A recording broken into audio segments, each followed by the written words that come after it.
Welcome, my friends. Welcome to my world. I'm your host, Kevin Rutherford. It is Thursday, January 26th. We are here live. It is a free-for-all. We have no guests. We have no themes. I don't have much.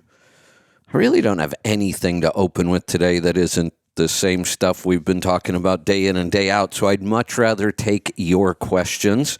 So I'm just going to sit here and not say anything until you call. So pick up the phone and dial 855-950-3835. Calls are already starting to come in. Keep them coming. I really don't have a lot today. I did a recorded show yesterday for tomorrow. So tomorrow's show's not live, so you won't be able to call tomorrow. So you better call today. I just did a wrap-up of a bunch of topics that I've been following for a while and needed to get it out. I've got to take tomorrow off to go take care of the coach and figure out our travel plans for the spring. It's possible. In fact, it's kind of likely at this point. I haven't made an official announcement yet, but we may not be at the Louisville Truck Show this year. We're working with them right now to try to find some seminar space, and they've got a lot of things going on at the show, and they gave us some space. Just not enough time right now. I was really hoping to do a lot of seminars there this year. So I just have to decide. It's a big trip for us. We have a lot of projects going on. It may make more sense for us to get the projects done, skip that travel this year, and we're already working with them about next year. We're really, next year with the truck show gives us lots of new options. They're working on some new things for the show going forward. So we're already working on that. It may make more sense for us to skip this year. So we'll let you know, but tomorrow is a part of that. So tomorrow's show will be recorded. It actually is recorded already. Calls are starting to come in, so I'm going to get to them. Keep them coming. 855-950-3835. Let's go to... Hey, Brian, call back. I just hit the wrong button and dropped you. Let's go to Florida. Tony, welcome to the program. Here I am asking for calls and then hanging up on people. Tony, go ahead. Hi, Kevin. I have a question about my truck before you ask for my address and kick my ass for getting a Tesla again. The coolant somehow simultaneously leaks out while the truck is off at a truck stop, just randomly. I find the tank empty and it's barking at me for coolant on my next shift. And I'm like, what are you talking about? It was parked with the engine off, so there's that, and then we can move on to tire pressure, and I'm going to put it back on Bluetooth while I go through this ag station and try not to get caught. Got it. So the coolant leak is not unusual to have a leak sitting when a truck's cold. What might be unusual is, did you say this was intermittent? It doesn't do it all the time?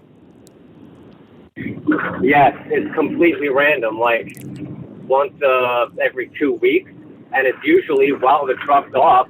I did put in a new tank. It was discovered that there was a crack in the tank, and I thought that fixed it when they put in a new reservoir, and but no, it's not. Still, I find coolant on the ground under. I would have thought that the tank would have fixed it too. As soon as we had that problem, we found the crack in the tank, I would have said, yep, that's it. Sometimes the way the truck's sitting there, it kind of seals itself. Other times it spreads apart a little bit and leaks more. That would have made sense, except you put a new tank on it and it didn't fix it. When there's coolant on the ground, can you follow the coolant upwards to figure out where it's starting? I'm a lazy bastard. That is my next step. Yeah, that's the only next step.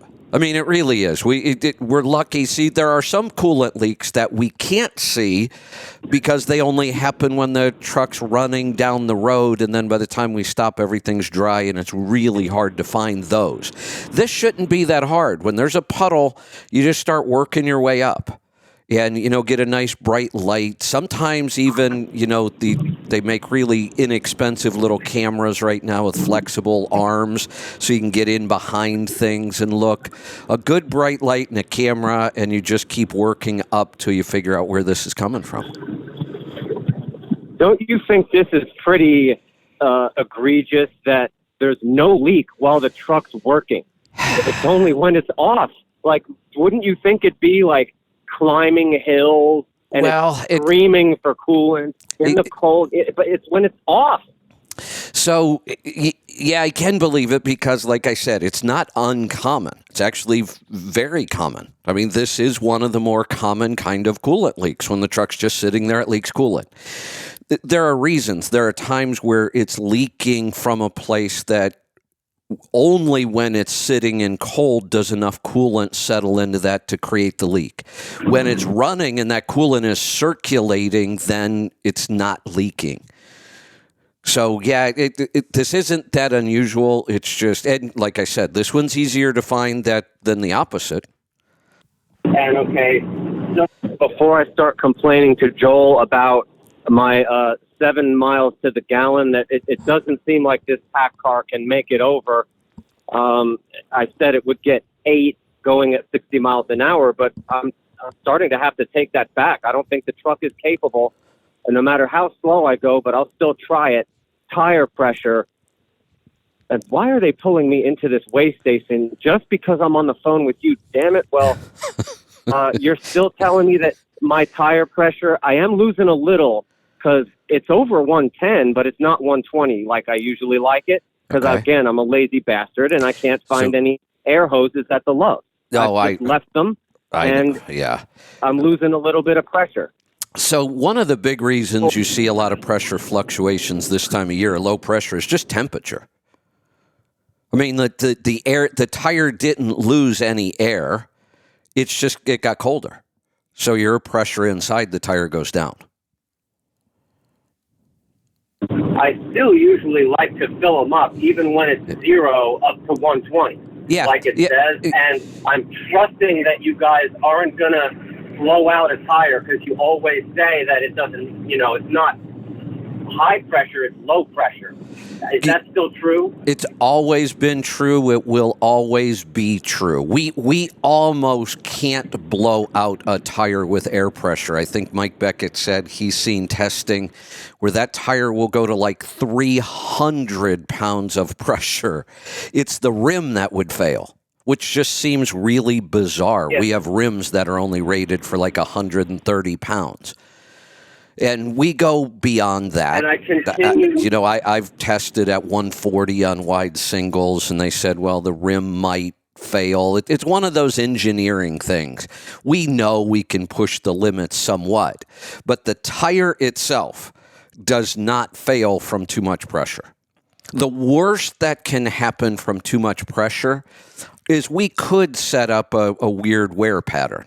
You put so much air into a tire that the tread should lay flat, but you inflate it so much that the shoulders start to curve. Then you'll get some weird wear patterns. But that's about the worst that can happen from too much pressure. That and your ride gets rough. But other than that, your fuel economy goes up. The tire's going to last longer. High pressure is better than low. Yeah, and I continue to fail at getting a proper response from these tire mechanics. Every time I get a tire, and by the way, this pack car is on double wide singles, which I do love. I know you hate them, but they will not air up my tires to 120 like I asked. I know. They always stop at 105, and they look at me like I'm from outer space. What? I know. A little high. I know. They won't. They tell me I'm going to have a flat. if I do it. I'd love for them to explain that. I would love for them to explain how putting 120 pounds of pressure in a tire is going to create a flat, and I want to see an example of it because it doesn't exist. It's amazing the ignorance. Here's another option. It's not the greatest option. It's what I do with the coach because I need to get mine over 130. My steer tires I run at 140 sometimes because I've got the big heavy-duty front steer tires. I bought one of those cheap construction compressors that'll go up to about 150. They just don't pump a lot of volume. So you want to get, clip-on inflators so you can just stick it on there and walk away. Because I've had tires take 15 minutes to get 5 more pounds in them. But at least I can do it. I'm tired of being out on the road and you can't find anybody that'll put any pressure into them. All right, so you're promising me that when my gauge explodes and it's over its range, that gauge pops out to over 150 in my en route inspection, that's okay. The tire will not blow. My gauge will, and I've had to switch out gauges because my pressure is too high and it breaks the gauge. But that's not going to blow the tire. I'm safe. You are not going to blow. Now, I heard you say 150. I've never recommended 150 pounds of pressure. I did talk about 140 well, I don't put it in. at wide as singles. As the tire rolls down the road. Oh no. That's what it gets while it's rolling. Let's bust this myth right now. It's the opposite. This is hard for people to get their head around. Let's say it's a really hot day. That's when we're worried about too much pressure, when we have a lot of heat. Let's say we started the day at 100. Let's say we started the day at 80. We're talking about a drive tire here, and we want a nice soft ride. So we start the day at 80 in the drive tires. Now, the truck right next to us, we do the same thing, but we start those at 120. Watch what happens when those trucks go down the road. The guy who started with the lower pressure will end up with higher pressure when he's driving in the heat. The reason is the less pressure you put in that tire, the more the tire is allowed to flex. And that's what gives us the softer ride, that flexing of the sidewall. If you take a piece of material, rubber, and you just keep flexing it back and forth, what happens to it? It gets hot. You can feel it. You could do that in your hands. You could take a piece of rubber and just keep flexing it, and it will get warm. So it's an oxymoron, but it's when you start with lower pressure on a hot day, you end up with higher pressure. You start with good high pressure, you won't see it climb as much. But in either case, you're not in any danger of blowing the tire itself. I have never seen a tire blow because it had too much pressure. Right. Okay, because if I start out in, North Carolina, at 0 degrees and I put 120 into those tires, by the time I get to Florida and it's 100 degrees and I go to check my tires in Jacksonville and it's 160, my gauge is blowing up. I'm still okay. My tires will take that. Yes. They have every time. You've never blown one. No, neither has anybody else. You're right, but it doesn't make it any less scary because we've been told all our lives, that's too much pressure. You're going to blow the tire. Not going to happen. They're probably talking about car tires. Honestly, I'd love for somebody to show me a car tire that ever blew up because somebody put too much pressure in one. I've never seen it happen. Yeah. Yeah, I don't know why we fear that. It never happens. Nobody ever sees that. Nobody's ever experienced it.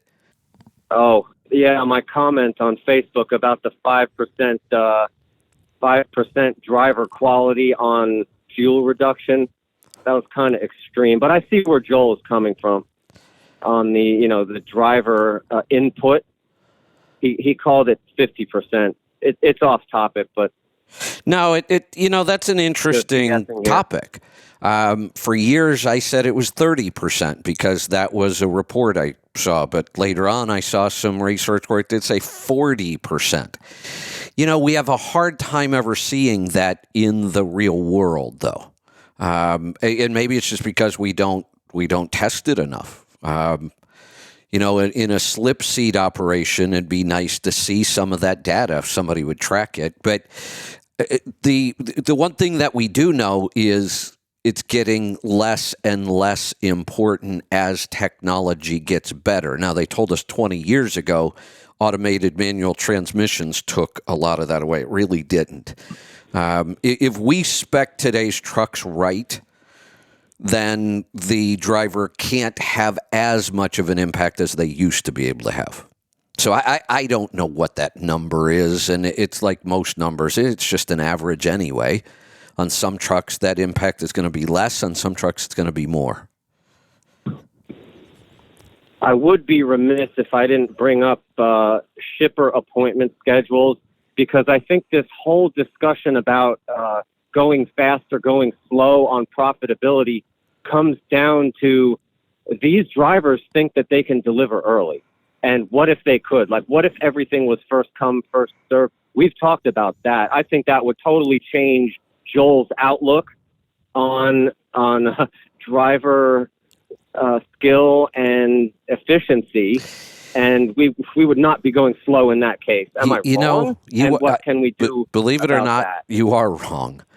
And the one way we've been able to prove this over the years is we've had people in drop and hook operations where they don't have any time constraints at all. They just go drive.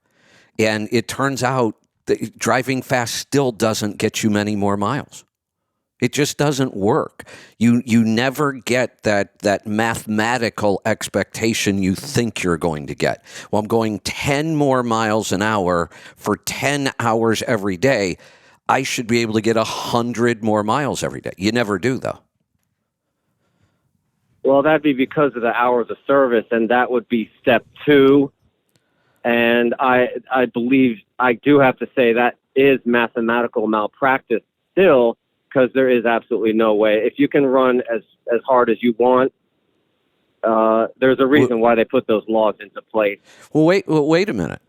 Even if you can run as fast as you want, what if you're in an area where traffic doesn't allow you to run that fast? There's so many variables in this. That's the whole point. Everybody wants to be able to go faster without having a financial penalty for it. It almost never happens. So we just have to play the odds. Somebody will come on here and give me a scenario where going faster works. It does happen. The one we talk about all the time. If you're in a local operation where you have so much time in a day to get as much work done as you can, and once that day ends, the pit closes or whatever your operation is, once that day ends, you can't make up that work anymore. You just start over again the next day. In a case like that, driving faster absolutely works. You may be able to get one more full load in for that day that gives you like 30% more revenue that day. That's why you see all these local haulers drive like maniacs. All the aggregate guys and fuel haulers, and they drive like maniacs because it does make a difference. They should just be paid by the hour for safety reasons alone. But once you get to an over-the-road operation, I'm going to say like 90% of the time, you're not going to make more money by going faster. You're just not. I think that a lot of new carriers and drivers are operating like the fruit hauler, and I did that. And you'll think this is funny. I complained to the government about how hard they made me work in that truck. They were trying to kill me. They did not give you a break. You had to work 20. Right. I mean, I'm ashamed to say this, but it was, and it didn't pay very good. You had to run your ass off. But I think there are a lot of listeners to this show that are running their business like that, and they are trying to get that load off early, get to the next one, and just go fast. And you're right, it's not going to work. So what I want to push for is getting everybody first come, first serve, because I don't think these appointments are good for business. I agree. at all. It's killing me. And hours of service too. Yeah, hours of service too. The one thing I'll always say, we're a very diverse industry. We do a lot of different things. And one of the complaints about hours of service is that you're never going to get them to fit all of those different segments and operations. It's just not going to happen. But we're stuck with what we've got when it comes to hours of service. I'm with you, though. I think there are probably operations that do need to schedule and that it would work better. But I think for the most part, most of the general freight running around should not be scheduled like that. And before we end this topic, I do have something that you might want to hear. You're going to love this if we're done. Yeah, go ahead. I got a parking ticket in Dallas. If you have any ways to get out of that, the CB already told me just pay it and be done with it. There was a fire hydrant you can't see. I was out of hours. I was dead tired and sick. And it amounts to $155 for sleeping. So you know what I think about that. I don't need a lecture on paid parking. I know. No, you're not. But you're not going to get any lectures here. You're just going to get my take on things like this. I hate dealing with anybody in the government. I hate it.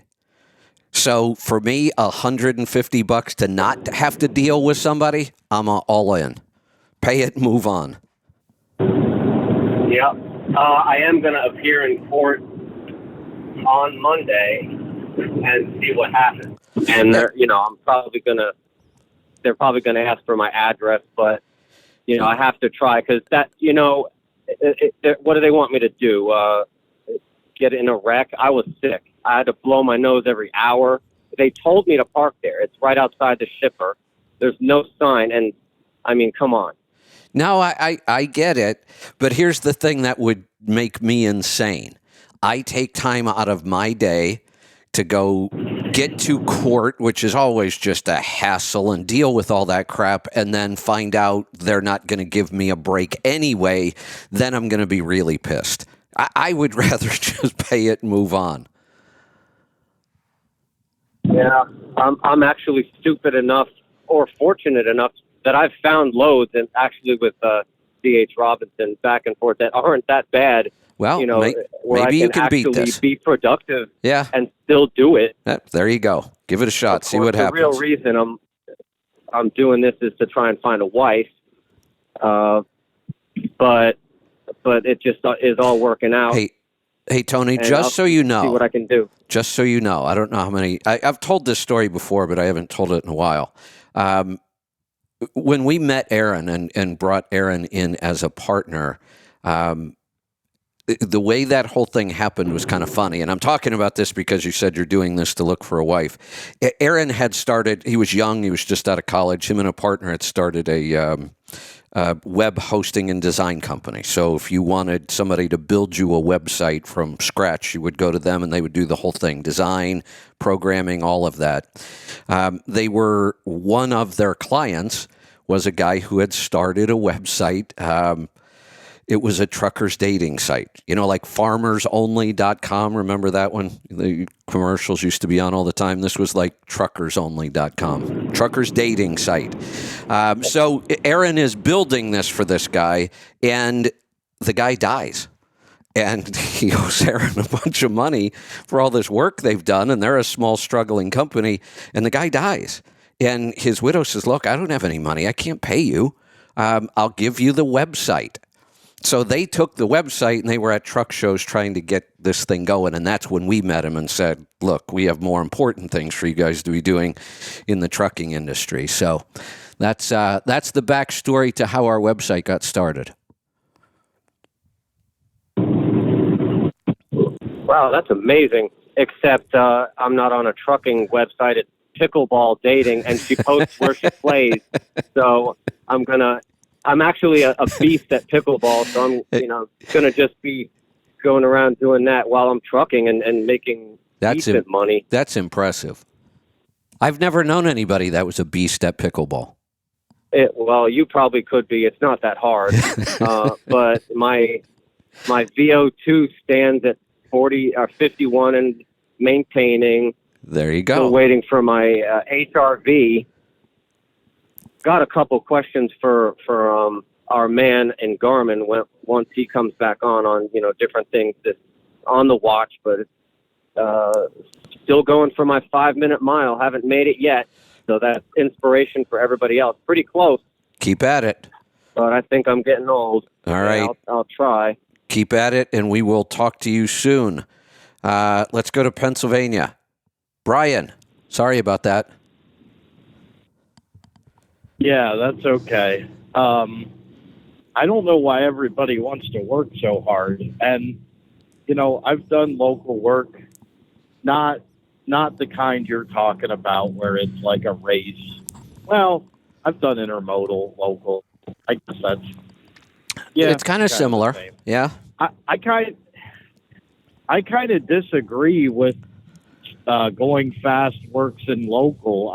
I almost see it the opposite. Your legs of running are so short, and there's so many other opportunities to be delayed that I really don't see it making sense. The one that I've dealt with a lot, but even containers were similar to this. But let's take an aggregate, local sand and gravel and construction and that kind of stuff. And let's say a trip from, point A to point B takes us, roughly 2.5 to 3 hours around and pays us, $150 or whatever it is. But there's a hard cutoff on time. If I don't get back to that point to load by 5 o'clock, if I get there at 5:05, too late. You miss that load. You're just done for the day. Well, that's $150. And usually, I can't make that up. I mean, all I needed was 10 more minutes to get loaded, and then I could have made $150 more that day. I can never make that up in savings of fuel by going slower all day long. So that's why these guys do run around like maniacs. It does make a difference. Yeah, no, I get it. I don't know. But, we did a lot of intermodal work where it was a 30-minute drive, and even in a drop and hook at a big place, you're going to spend 30 minutes there. Right. Yeah, I don't know. And that's kind of why the only way you can make up time in many of those operations, because so much of your time is out of your control, the only control you have over your time is drive faster. Right. I don't know. I see the math can work out, but to me it just doesn't make sense to stress yourself and your equipment, and But anyway, I got started in that kind of an operation. So I did local P&D work. So the work, it wasn't quite the same as aggregate, where if I had time, I could just keep working. The way this system worked is I'd come in the morning, and let's say I had 12 deliveries already on the trailer, and then I go start making my deliveries, and pickups start coming in. Okay, here's a pickup. So now I'm going to end up with 6 pickups. Well, that's all the work, and when I get it done, it's done. So doesn't seem to be any obvious reason to rush through this work, except there's extra work. There are trailers that might need to be spotted trailers that might need to be picked up, a special pickup late in the evening sometimes. And if I want to be able to get that extra revenue, I have to be back at a certain time. So rushing all day long might be that 10 minutes I needed to get back to get that extra trailer spot before somebody else got it. And those kind of operations, right, it does pay to just be fast at what you do. And that isn't just driving. There are other strategies, good time management strategies, building relationships with your shippers and receivers in those areas. So, there were times where it would have saved me 2 hours if I could get this 6 pallets off my truck, except there's 6 other pallets behind it, and I have to drive another 30 minutes to get those 6 pallets off, except if I have a good relationship with the receiver, they'll pull the pallets off, get their freight, put the pallets back on for me, and I can be on my way, and I saved myself an hour and a half. So it's not just speed that makes you more efficient in those operations. It's good time management and good relationship building. Right. Well, it's funny you mentioned about the extra work. So, like, even in intermodal, a lot of our, a lot of times we go back empty, and then sometimes we'd have like low backhauls to the rail yard, and sometimes it pays to be 10 minutes behind the other guy because Right. you might get the pickup that you already clocked out. You know what I mean? So sometimes there's just those random pretty- things, right? Yeah, I'm just not built for local work. I did it for a couple of years, and it was funny because if you ever saw one of our company's trucks parked at the diner, you knew it was me. I wasn't scared to take time out for lunch, and we weren't paid by the hour, so. Yeah. but everybody else just wants to get home. But anyway, you just reminded me.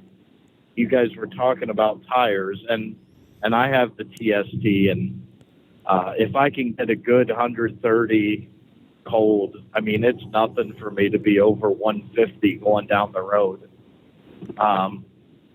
which freaks people out. But Yeah.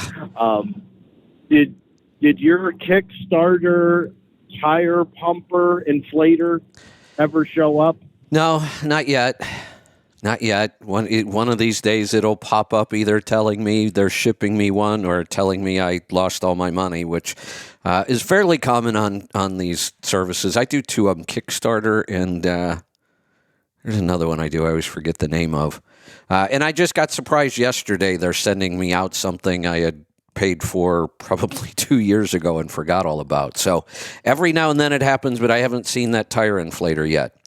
And my thought on that is that it's going to have the same problem that these construction, compressors do. They can pump a lot of pressure. It's volume that you need with our tires.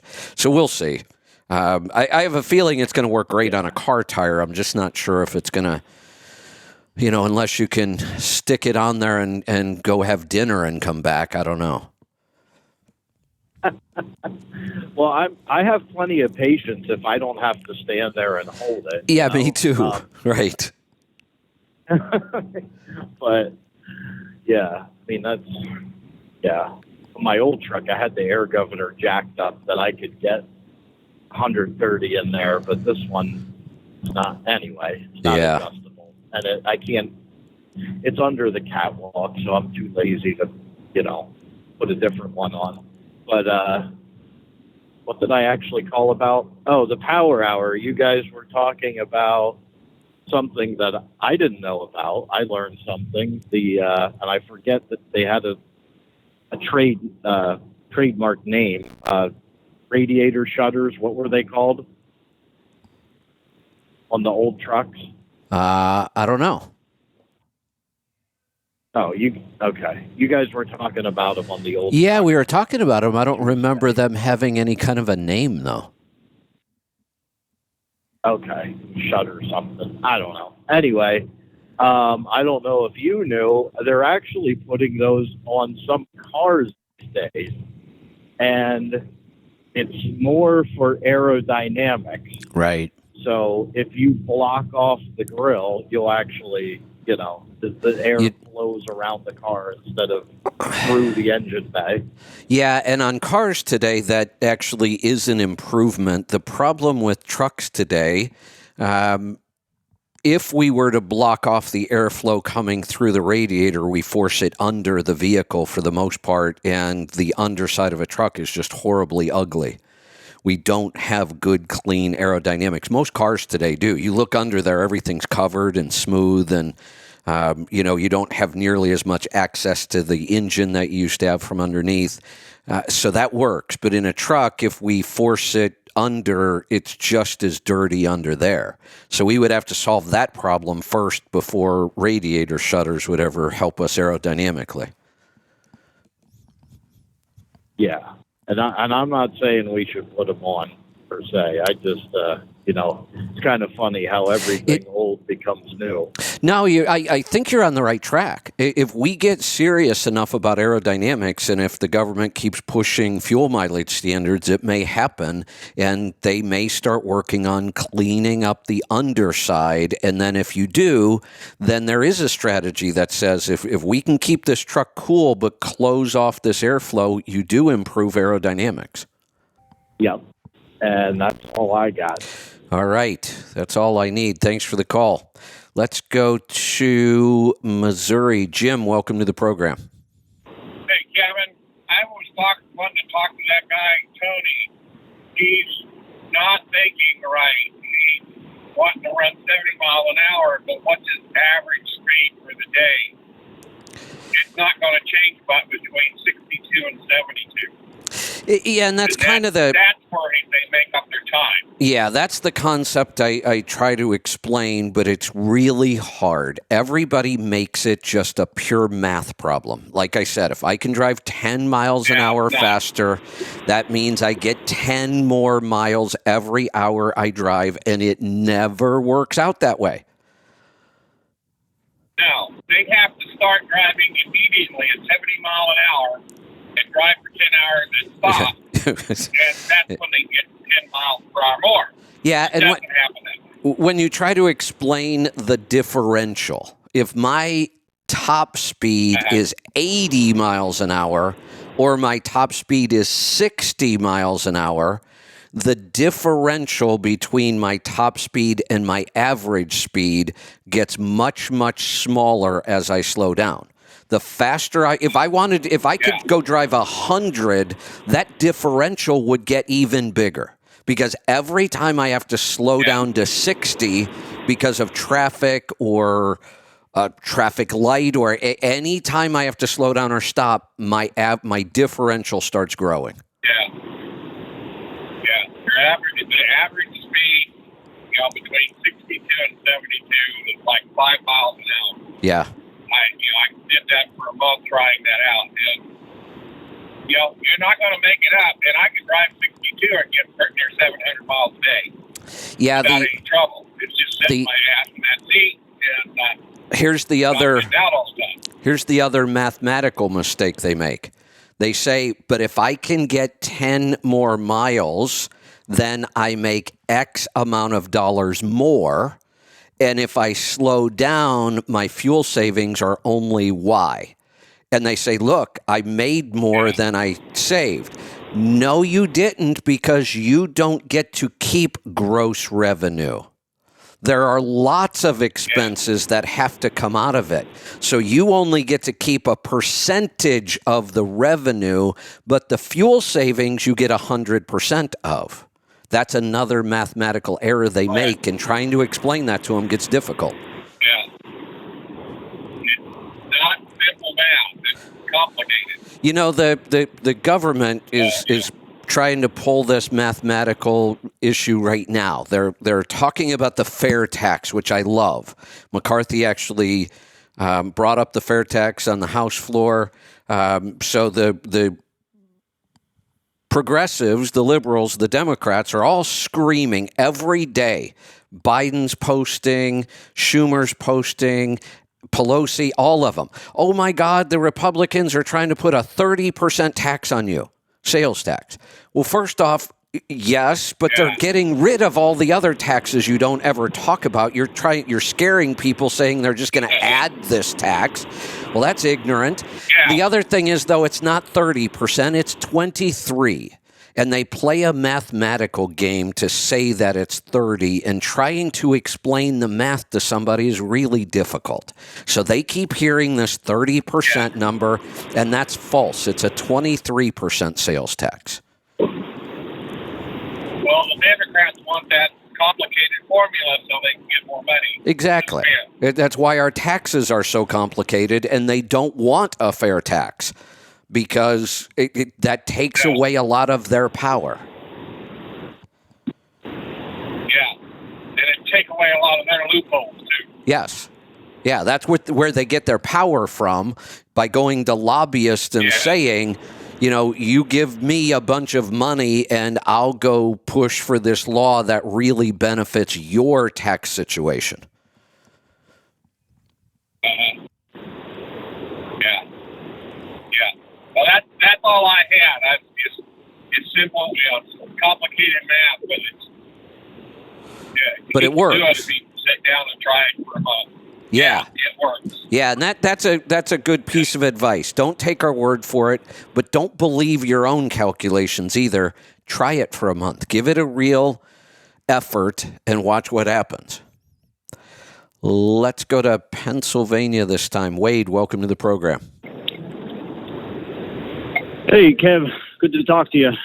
Just wanted to share a quick story here. Kind of helped Tony figure that out in his head with the cold water leak. I remember as a young guy, probably 18, I had my first experience with this, and it really made it click in my head of what a cold water leak was and why it happens. I always, kind of understood cooling systems and just couldn't figure out why when something is under pressure, 10 or 15 pounds, it wouldn't leak, but then it cools off and there's no pressure in the tank and it would leak.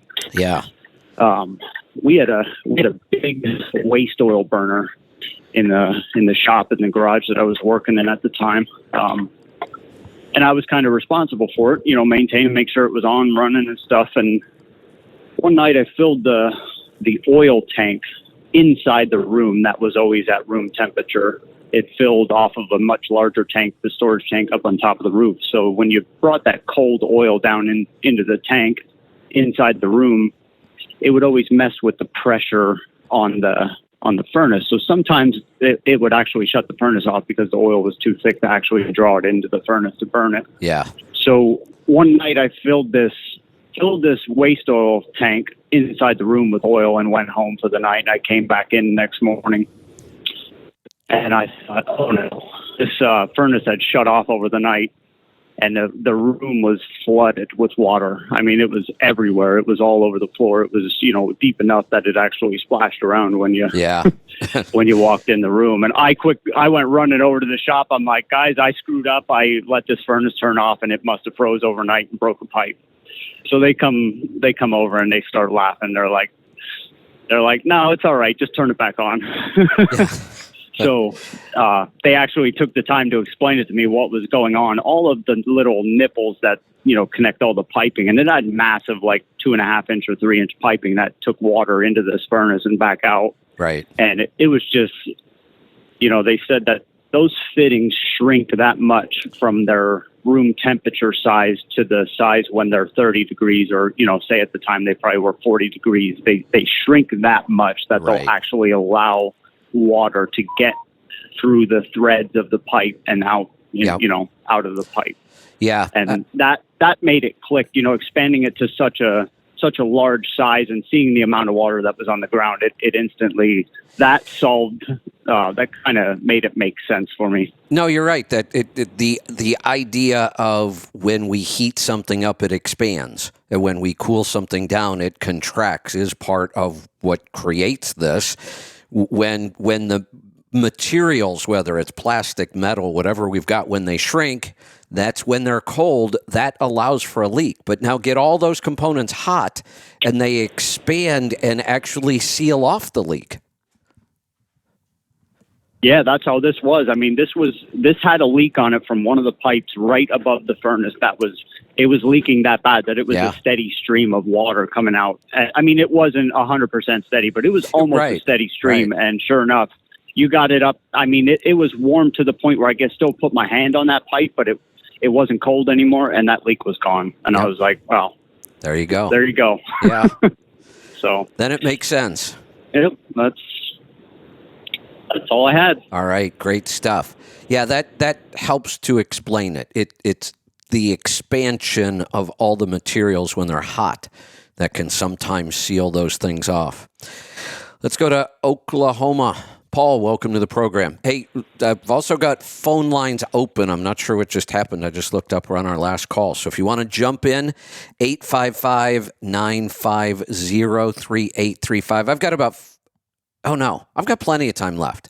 Rolling Toe is at 10 o'clock today. It may only be Kevin Beckett. I think Mike is feeling a little under the weather. So we've got plenty of time. Pick up the phone and join me. Let's go to Oklahoma. Paul, what's on your mind today? Howdy. Local work. Some work I used to do back in New Zealand, which is going back 23, 24, 25 years ago. And if you wanted to get the extra load in, all you had to do was make sure you were 1, 2, 3, or 4th truck there in the morning. Because if you were the 5th truck, you couldn't get back 4 loads in the day because it was too late. Yeah, that's So exactly what I you mean. started early. Sometimes the starting, not going fast, just starting early or being first in the queue will get you the extra load. So that's kind of, what I was talking about in the second example, that driving faster in an operation like this is a way that works. Doesn't always work, but it can. That driving faster all day can make up that 10 minutes you might need to get one more load in that day. But there are lots of other strategies as well that can do that, like you just mentioned. Understanding that the 5th truck in line will never be able to get that extra load. So you're going to have to come in early enough to be the first 4. One of the things I did, this was 1987, maybe even 1986. This was early. I went out and spent almost $2,000 on a cell phone, a portable cell phone in the late 80s. Looked like one of those giant Army field radios. I paid almost $2,000 for that phone, and I was paying about $600 a month. But the ability. So here's all the other drivers in the local area. All the other drivers, every trucking company, it was all the same. We all used pagers back then. So now you're out running around trying to get all your deliveries off, and you've got some pickups to make, and you're trying to coordinate all this, and your pager goes off. Well, now you've got to stop and find a phone. Exactly. That is time-consuming. Wait your turn. Yeah. Or you say, I'm on my way to a stop. I'll get to that stop, and then I'll call and check. And you drive 30 minutes to your next stop to find out that if you would have called and checked, you were right next to the pickup, and it was just 2 boxes. You could have just grabbed them, and now you have to go back. So having that phone, and Dispatch obviously had my phone number, but so did all of my customers. And I would tell them, if you have a time-sensitive load, do not call dispatch first. Call me first. That way I can work it into my day as soon as I can and I know about it. Then you can call dispatch and take care of all the other stuff, but call me first. What a difference that made. My revenue went up tremendously because I had that phone. Yeah, well, that guy I worked for in New Zealand, 1990, we had Motorola cell phones in the truck. Actually, I can still remember the phone number, 025-933-004. There you go. So, there you go. But it was mounted right there on the dashboard. But we didn't have radios or anything. So, you'd take off and you'd go up to, from New Plymouth up to Auckland. You'd make your deliveries and then you'd call them. Oh, where are we going? Oh, well, you knew roughly where you were. Your daily pickups, but there'd always be, you need to go here. Right. And then when we got the phones put in, that was a life changer right there. So, because he'd call it, and if you hop back in the truck, because you couldn't take it out of the truck, you hop back in the truck and it's missed call, or you call the boss. You need to go to so-and-so. And I don't know how much he was paying in 1990 for a phone in the truck, but I imagine it was saving them a whole lot of money. I was spending a lot, but it was worth every penny. Yep. So, I actually think Tuesday, I actually think that it did more than that. It actually got me a contract. So I was with Spartan Express at the time doing all that local work. Spartan was owned by Roadway, and Roadway had just started RPS. That was what was going on in the late 80s, mid to late 80s. All that was happening. So I wanted to put a truck at RPS. It looked like a good opportunity to me. The local terminal had a contractor already. It was just one contractor. He had the whole building. So I had been keeping an eye on that and, watching it, and they got rid of him for poor performance. And a lot of the contractors I knew at the time went and applied for it. And I went. They're only going to hire one contractor, and you get the whole building. And I walked in with that phone. I had it in a big holster on my belt, and the terminal manager looks at it. She says, "What the hell's that?" I said, "It's a phone. You can call me anytime you want, and I'll answer it." I think that's why I got the contract, because I was the youngest guy, had the least amount of experience, and somehow I got the contract. Yep. You must have been lucky. That's it. I was just lucky. Maybe. Yeah. Yeah. So on Tuesday, I left home, left Oklahoma. It was raining. Then it was going to turn to snow later in the day, which it did. But I didn't have any snow. I just had rain all day, Texas. I ran 63 mile an hour down to Texas, empty. Came along just after the tornado that went through Pasadena, LaPorte. Train was blowing over, a couple of trucks blowing over, all the power poles were leaning over. And then I get to the port and the sun came out, so my timing was good. I got loaded and then I headed back north, and I ran 62 mile an hour for the first 2 hours after I got loaded. And then to get where I wanted to get to the rest area, I kicked it up to 65. I was at 10.95 driving hours, and I was 658 miles for the day. So if I can't make enough money by doing 658, I'll probably need to look at that's getting towards a big mileage day for me. So more often than not, I'm 600, 620. And I'm quite happy with that. But 658 is pushing the limit for me pretty much. So I did have one day where I ran really fast. I did run really fast one day, and I did 688, I think it was. But that's really, fuel mileage went out the window a little bit. So. Yeah, and you didn't get that many more miles. No, another 30 miles. Big deal. So, exactly. Yeah.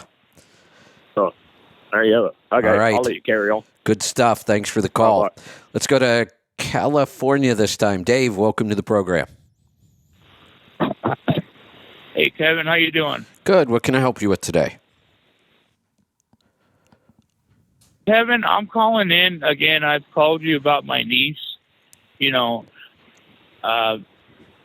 those panic attacks. Yeah. Anxiety. Yep.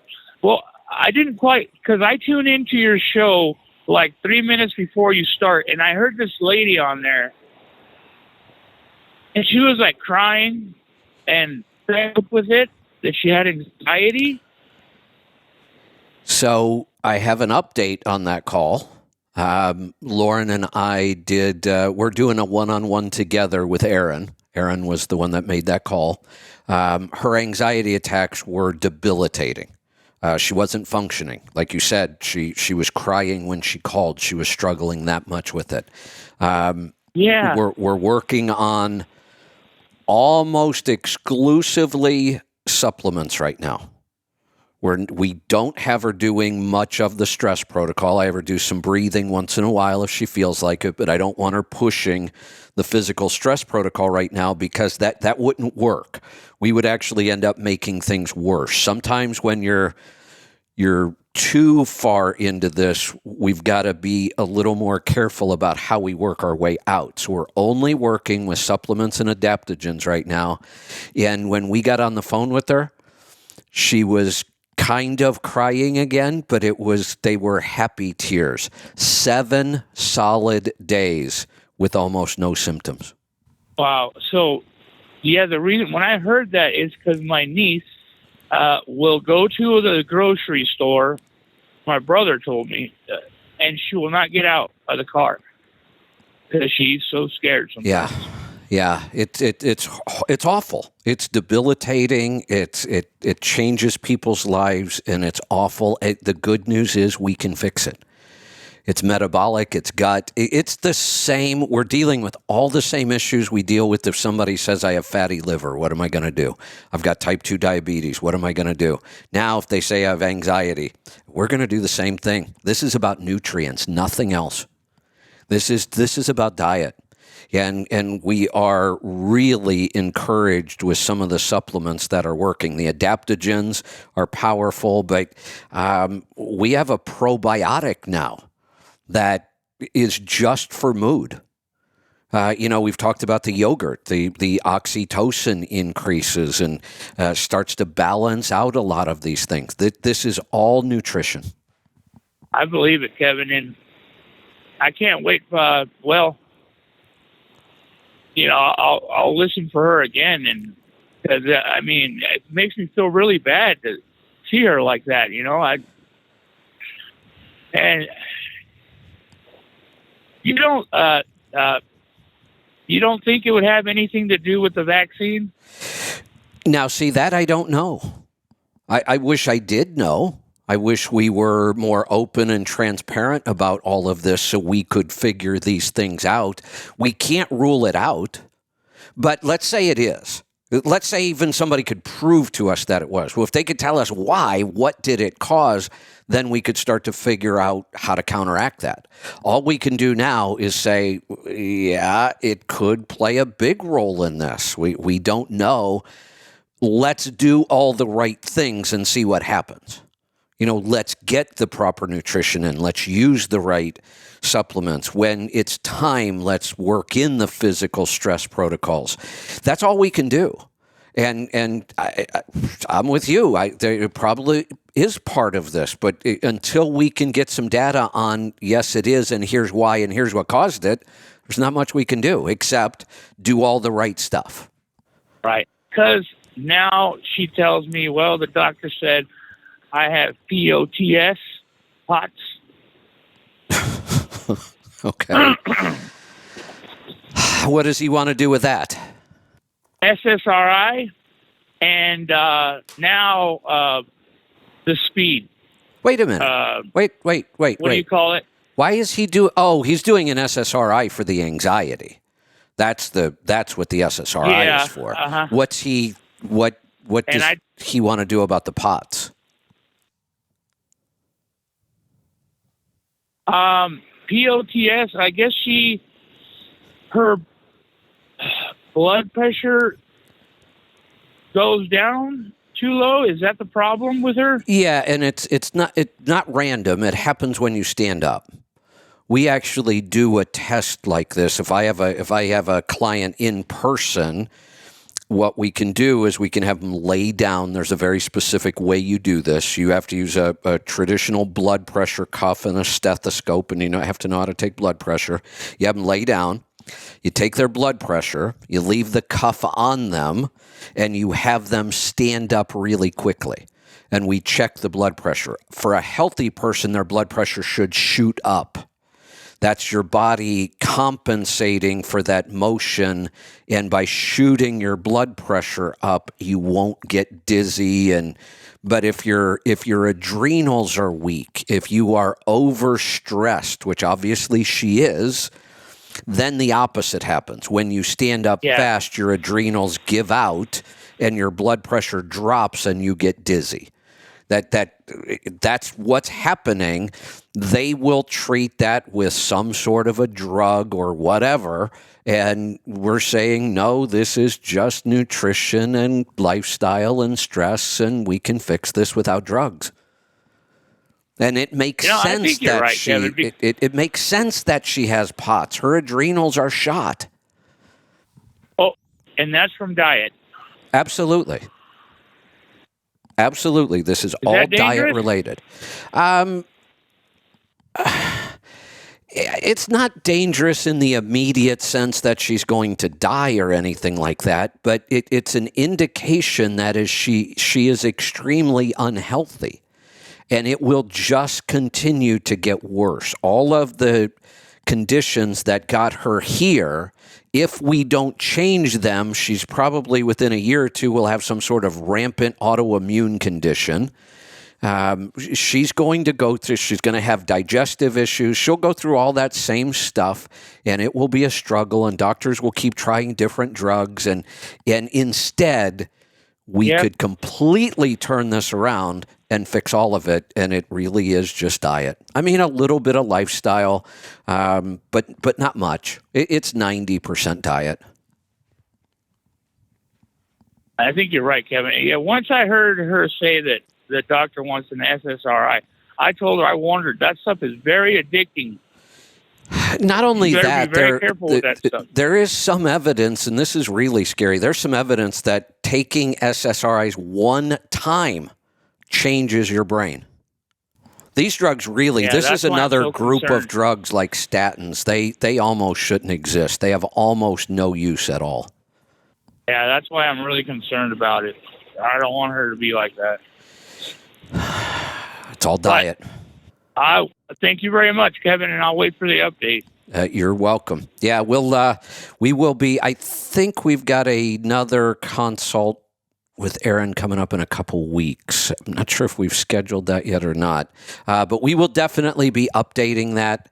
But it was really, it was just. I was just so happy when we got on the phone with her and there was improvement. That's all I was hoping for. She was in such a bad place that I was just hoping for improvement. But sometimes when somebody's in that place, it's difficult. So I'm really, really encouraged by the results. And it was just so heartwarming and amazing to hear the relief in her voice when she talked about, 7 days with no symptoms and what a relief that was. So we'll keep you updated on that one. Let's go to Pennsylvania. Brian, what's up? I'm back. Yes. Yeah, you were talking about time management and relationships, and I always try to be early, but not in a hurry. And Bruce talks about this a lot. When you leave the house, leave earlier. And I always try to be wherever I need to be the next morning, the night before, and all that.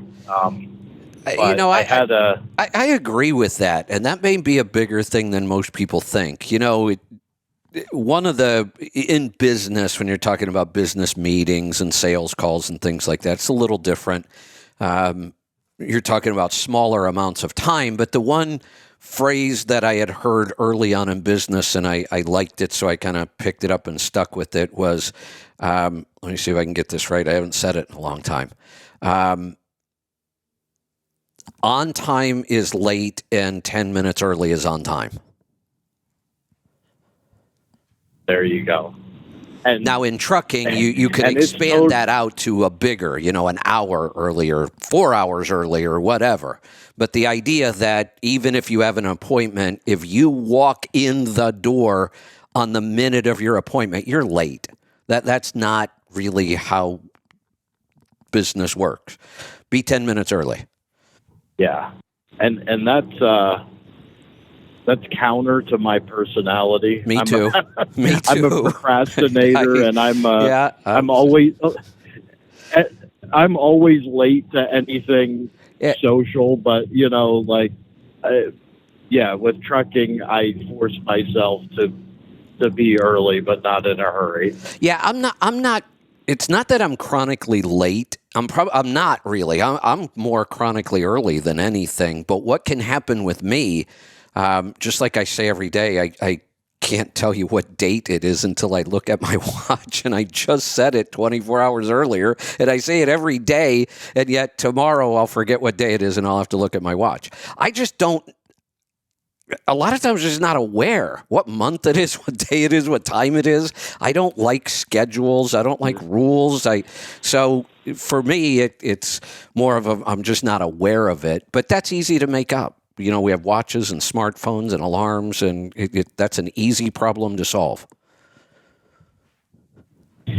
I'm the same way. I don't like schedules, and so I just show up a half day early to Right. most of my appointments. There you go. Which, if you can get loaded early, that's Yeah. sort of a That's a luxury. bonus, And yeah. of course, that comes back to my little trailer pool. But Right.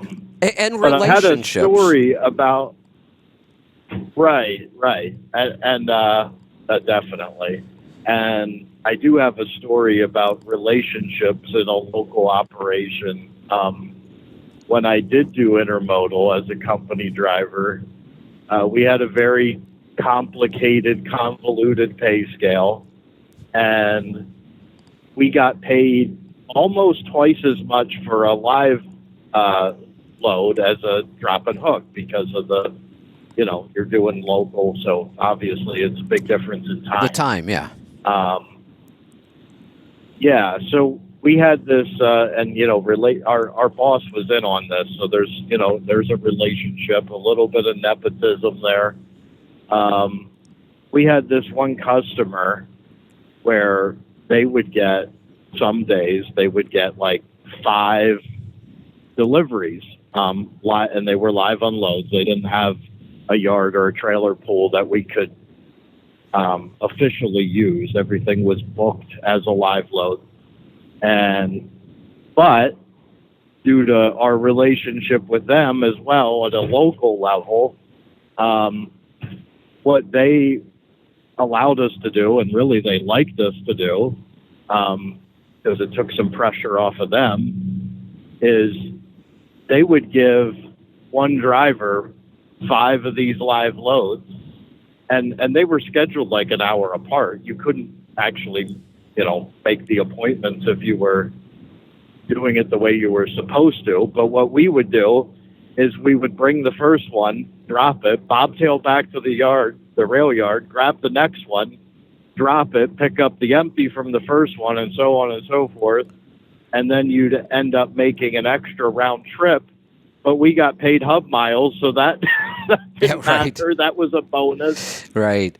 And, so that was a good little gimmick we had going, taking advantage of relationships. Yeah, exactly. Being more efficient for everybody.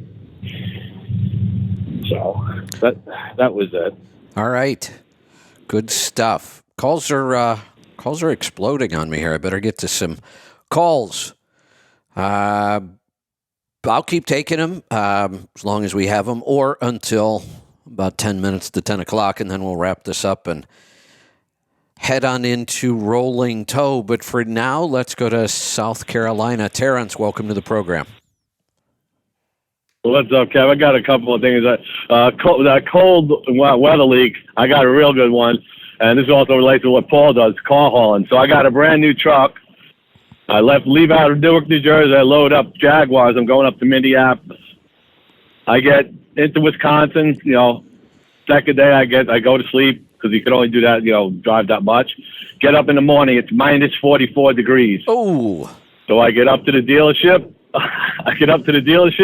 I put my PTO in, and it looks like it's raining on Hennepin Avenue. Every single hose was leaking. So now I'm panicking. I shut the pump off. I'm like, oh my God! I mean, it was. Oh, it looked like a mist at Disneyland when you go through to get out of the heat. Yeah. So I'm like, oh, this is going to be bad. So I called the shop up, and they know what they told me to do? Let it run. I'm like, but you don't understand what's going. Don't worry about it; it'll stop. It'll fix So itself. I'm like, oh my God, this is Well, obviously, as the PTO ran, it came through the pump, it got warm, and it did stop. Yeah. But then he told me, he goes, don't try tightening anything up neither, because it was so cold. You'll snap it. Yep. But it was, my goodness, it was oil all over the place. I don't know how we didn't get. And the department out there, but it was funny. But like I said, it shrank that much. Yep, that's what happens. But so another thing what Paul was saying with his driving that many miles hauling cars. Let me tell you something. You can do that on your second day. You can't do that I shouldn't say you can't. You won't get that many miles in on the day you load unless you can load real fast. It's a lot of work. You know what I mean? You got to be able to load your truck in 45 minutes. Yeah. Yep. You know what I mean? And that's putting all the right chains on or straps, whatever. They're up the straps now, but that's a hard thing to do every day. Yep. I mean, you could do it the next day and do those miles, but you can't load and do that very often. It just won't work. Yeah. Good Now, point. as far as cell phones go, I used to work for you talked about. I used to work for Merchants Home Delivery Service. Oh yeah. I worked for a place that delivered appliances, and by the time my wife was pregnant, my first kid, she was a nut, and she was what's going to happen if I have the baby? So I said, listen, I'll go get a phone. So I bought one of the phones that you put in the truck, right? And this way she was able, if anything, and obviously it worked. But I kept that phone, and the people at the place I worked for. So we used to, a customer, you went to someone's house, they weren't home, you'd have to write a description of the house down, blah blah blah, right. And then you'd have to go find the phone. Right. Well, I had the phone right there. I could call. I'm in front of the house. Oh, they're there. No, they're not. I'm right here. Exactly. And then it helped me that way. But again, at that time, it was like $1 a minute. So I mean, I was having $400 and $500 a month phone bills. But go back to your time management. It worked out great. It was worth it. Yep, no doubt. Yeah. So as further down the road, so when I went to go work for another company, you probably know, was Wills. Yeah. I was leased onto Wills Transport. We used to haul garbage. They were up and out in Ohio and Ridgefield, but they had one in Clinton. Same thing. I was able to get phone calls and be able to set stuff up. All right, you can call us. So I'm going to be there in 15 minutes. I was able to do that going down the road, not stopping, looking for a phone booth. It was a total game changer. Changed everything when I did that. Now, I got absolutely. There is, so that sounds like a really good business decision that I made. Let me tell you the downside. There's the rest of the story. So one of my older brothers was. He was the one that kind of introduced me to this phone. He was a big golfer, and one of the golf courses that he played at, this company came in and would rent these phones to golfers. While you're out on the course, take this phone with you. That's how he found these phones originally, and we bought a couple of them. And then he came to me and he said, I got this great deal. He said, I can get like 30 of these phones for half of what we just paid for them. He said, we should buy them and sell them to all our owner-operator friends. And I said, that sounds like a great idea. And we did, and within about a week, cell phones were everywhere, it seemed like, and they were way, way cheaper than what we had paid for these things. We got screwed on that deal. Oh, yeah, we took a bath on that one. Yeah. That's crazy. Another good thing I had, too, is when I left Wills, I went to this place, leased onto them, and we ran all over. But I had a thing where I used to come, same thing. Yeah, you would have to go find a phone once you got empty. So I was able to, once they gave you a broker's phone number, all right, call him, he wants to know when you're going to be there. I would be able to do that right from as soon as I got the dispatched on it. Exactly. I could be driving down the road instead of sitting. And then I finally got to this one spot. Go ahead. Yeah, I was just going to say, obviously at some point this advantage went away because everybody got a phone. But it's hard to it's hard to tell people how much of a difference that made when you were the only one that had a phone. Absolutely. And what was good with that is I used to run in an area, so I started going to North Carolina a lot. We had this one broker that the guy was huge. It was Mark 7. He was big down there. So that place got inundated with phones. With calls. So what I did was I got the guy's direct line. And I would call him. So anytime I was in that area, I would call that guy direct myself before they even set me up on the load. I'd call my company up. Hey, I just got called from Mark 7. I got a load lined up from here going to there. Should I take it? And they're like, yeah, we'll give them a call. So I wasn't involved in the rate because I got paid to set mileage. But I would find myself a load before I had to wait for them to look around and go get one. So you basically pre-planned yourself. Yep. So, but it was a lot of money back then. But I look back at what in the early '80s and the early '90s, it made me more money than it paid for it. Yep. Sure did. All right. Hey, I got to move along. We've got to get through some calls here. We're going to go to Ohio. David, welcome to the program. Yeah, hi Kevin. Thanks for taking my call.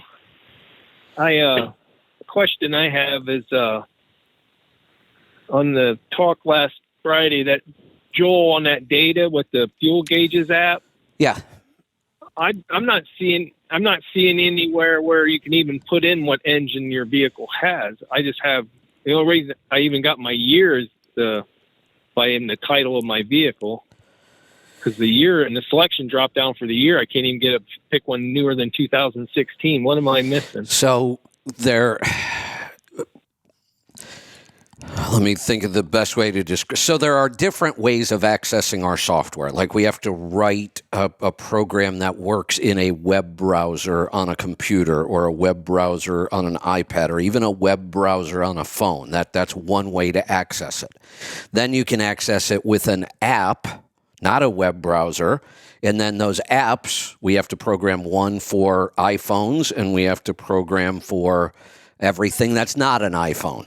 And that's where a lot of the problems start coming in because there's so many different versions and operating systems. And so I don't remember the exact details, but that year of the truck thing, if you use a web browser and go in and set up that truck, you'll be able to put in the year.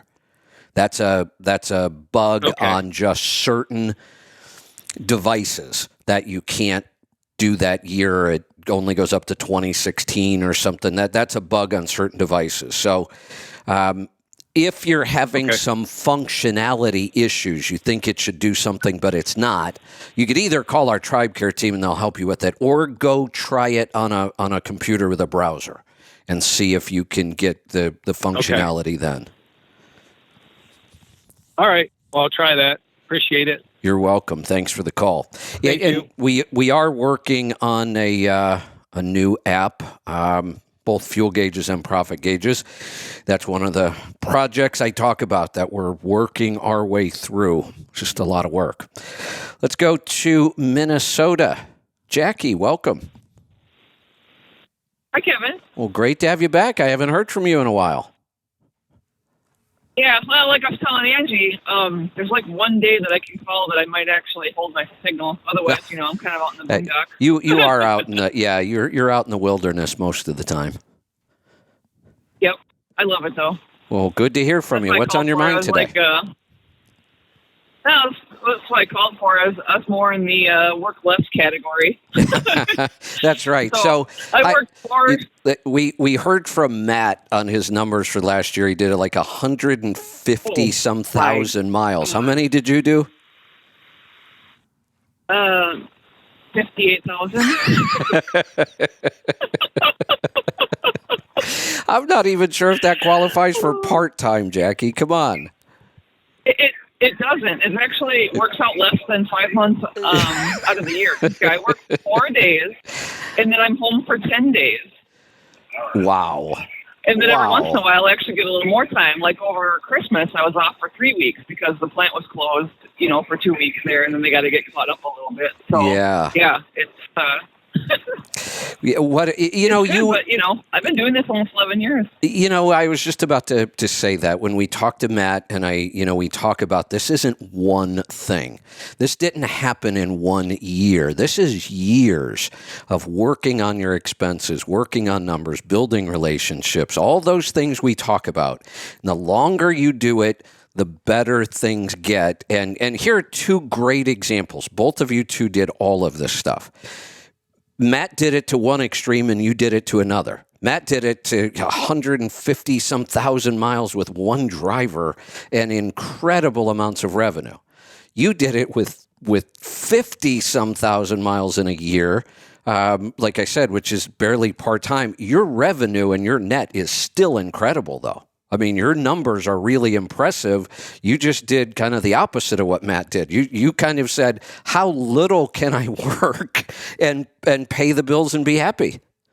Yep. Yeah, I love what I do. It's not even really like a job. I'm out in the middle of nowhere. I got beautiful scenery. I can imagine unload my freight. After 10 days, I would be looking forward to that trip. Yeah. Yep. Time to get out and back on the road again. Go see my friends. Get some driving my in. Customers. Yeah, see my friends, listen to a good audio book, get a little exercise loading and unloading. I'd be looking forward to it. Yeah, I don't know. I kept thinking with COVID that the loads would get smaller and smaller because who's going to be remodeling their houses? But it's actually been the opposite. People have gone crazy. I have never had such big loads. And in the wintertime, it was always like, oh, my God, I'm going out with nothing. I've been going out with full trailers. I mean, I unloaded 15,000 pounds, 343 pieces at Billings yesterday. And that was like 3/4 of the trailer. I had one window for Casper, so that was not a big deal. And I had 76 pieces for Rapid City. But, yeah, I mean, we were there for a couple of hours trying to get all that unloaded yesterday. Yeah. Yeah, interesting. So that brings to mind another thing, too. There was a guy that called in, and I don't remember when. You have to forgive me because I only work every other week, so I always have to get caught up on all my shows. Right. I can't even really listen live very much because it keeps stopping, and then I have to restart the app to get it back going again, and it's really a pain. But so usually I just listen to all the stuff that I recorded while I was home. Yeah. But there was a guy that called in, and he was wondering about, starting in the extreme cold. Yes. So I do live in Minnesota, and we do have extreme cold, and it's not out of the realm of possibility that I'm starting my truck when it's way below zero. I mean, 20 below zero. Yeah. Still. And I started, and I've been home for 10 days, and I don't do anything like for the batteries or anything like that. I do have a block heater, so we plug the block heater in a day before I leave. So on Saturday, Joel usually goes and he runs the cord and goes and plugs it in.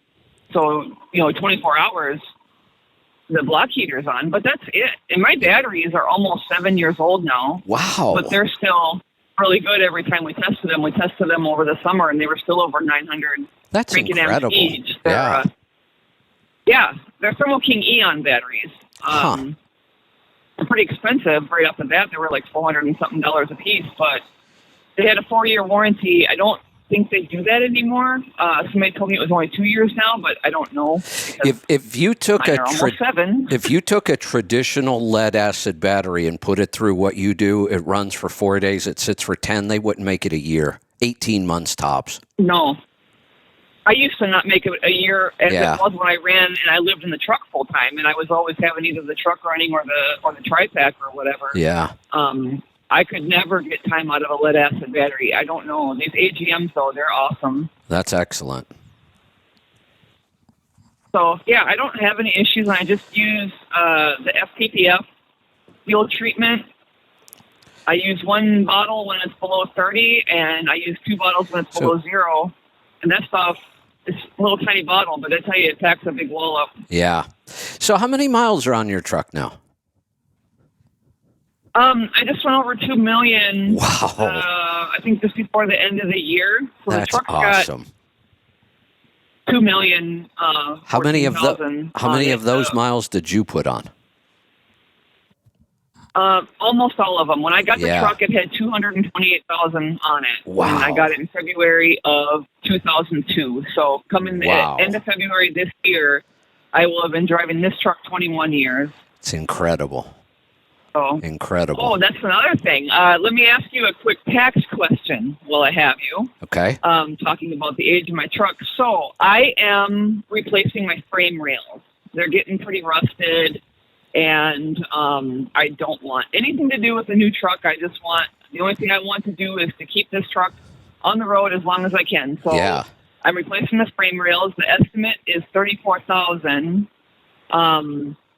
But the tax question I have now, if it would have been all one job in 1 year, it would have been easier for me to just say, yes, okay, it's a depreciable expense. But the way that my shop, apparently they've had people not pay for their stuff. So ahead of time now, you pay for your parts. Yeah. I know, right? So you pay for your parts ahead of time. So in November, I paid $18,000 some odd for the parts, so they could get them ordered and stuff like that. And then obviously once they come in, then they'll do the job. But on the parts, is that still going to be a depreciable expense, or is it just No, regular expense. we're going to ignore the word depreciation here, and we are just going to expense this like you would do any other repair or maintenance. You just take all of that money off as an expense in last year, and when they do the work, you take all the work off as an expense this year. Just treat it like any other expense. Okay, and that's the way that I did it, but I thought, you know what, since I have you here, I might as well just ask just to make sure. You know, there are these rules that the IRS says on certain pieces of equipment, if you do a major upgrade kind of thing, that you're supposed to depreciate it. About the only thing that would really qualify for that on a truck is the engine itself. You know, even replacing a transmission does not need to be depreciated. And ultimately, if we had to, let's say the IRS comes in and you get some gung-ho agent and they want to say, no, this should have been depreciated. Well, so what? Throw it in Section 179 and we get the same result anyway. Okay, yeah. Yeah, so and that's kind of what I thought. Like I said, I just figured I'd ask. Yeah. To double check, Well, but, congratulations even when I did on my housing. It was, yeah, congratulations on 20-some years with the truck and 2 million miles. That is just awesome. Thank you. Yeah, and my trailer's getting that way too. I've had it. That's right. I've owned it since 06. Yeah. I'm taking it in right now to the shop to get the kingpin replaced on it because it's down to its last wear or whatever. Yeah. So. Got it. Good stuff. Getting that done, but I know people think you're crazy taking care of old stuff, but it's like, no, I just don't. I don't have a use for anything new. I mean, you look at my trailer; it's 20 years old. You look at the floor, and you just don't. They're like, "Why does your floor look so nice?" I go, "Well, number one, no forklifts go in here. Everything is hand loaded. That's right. And I hand unload everything. Yeah. You know, so. Yeah. Well, good stuff. Awesome setup. Congratulations. Good to hear from you again.